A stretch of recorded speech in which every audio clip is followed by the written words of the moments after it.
Hello বন্ধুরা, as kitchen and ব্লগসে আপনাদের স্বাগত। আজকে আমরা বানাতে চলেছি খুবই হেলদি এবং টেস্টি একটি রেসিপি। সেই রেসিপিটি আমরা বানাবো সজনে পাতা দিয়ে। আপনারা তো জানেনই সজনে পাতা খাওয়া খুবই উপকারী, কিন্তু খেতে খুব একটা ভালো নয়। সেই জন্যই আজকে আমরা কিছু ঘরোয়া উপকরণ দিয়ে সজনে পাতার একটা ইউনিক রেসিপি আপনাদেরকে বানিয়ে দেখাবো। চলুন তাহলে রেসিপিটি শুরু করা যাক।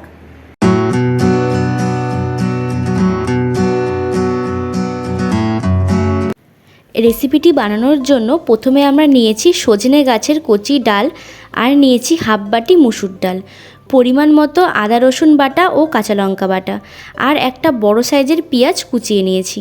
সাথে নিয়েছি ধনেপাতা কুচি। ফোড়নের জন্য নিয়েছি গোটা জিরে আর শুকনো লঙ্কা, সাথে নুন হলুদ তো থাকছেই। এবার প্রত্যেকটা ডাল থেকে সজনে পাতাগুলোকে আলাদা করে নিচ্ছি, আর প্রসেসটাও আপনাদের দেখিয়ে দিচ্ছি।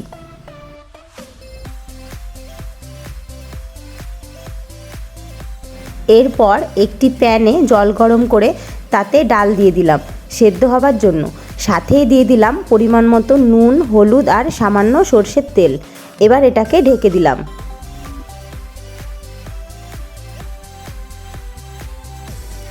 মিনিট পাঁচেক পর আমরা ঢাকাটা তুলে নিলাম। দেখুন ডালটা হাফ সেদ্ধ হয়ে গেছে।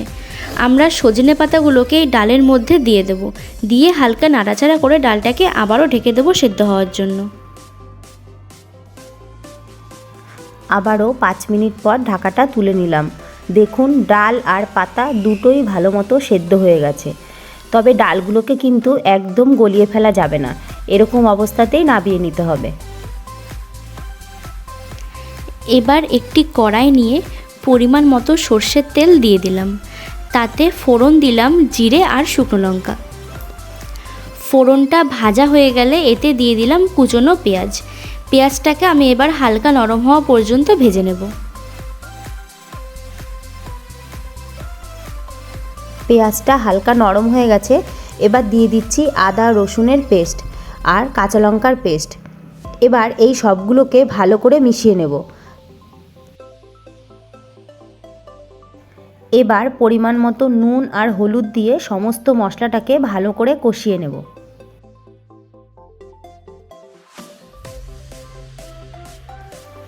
দেখুন বন্ধুরা, মশলাটা ভালো করে কষানো হয়ে গেছে।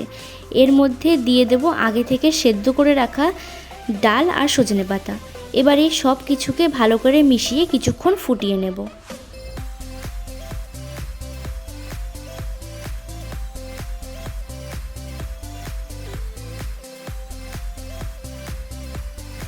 কিছুক্ষণ ফুটিয়ে নেবার পর দেখুন ডালটা বেশ শুকনো শুকনো হয়ে গেছে।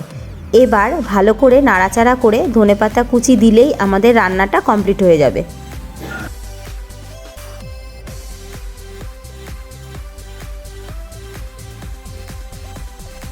বন্ধুরা, আমাদের রান্না তো কমপ্লিট, কিন্তু আপনারা যারা যারা সজনে পাতা খেতে একদমই পছন্দ করেন না, তারা এইভাবে একবার বানিয়ে খেয়ে দেখবেন, বারবার কিন্তু খেতে ইচ্ছে করবে। বন্ধুরা, আমাদের আজকের ভিডিওটা এই পর্যন্তই।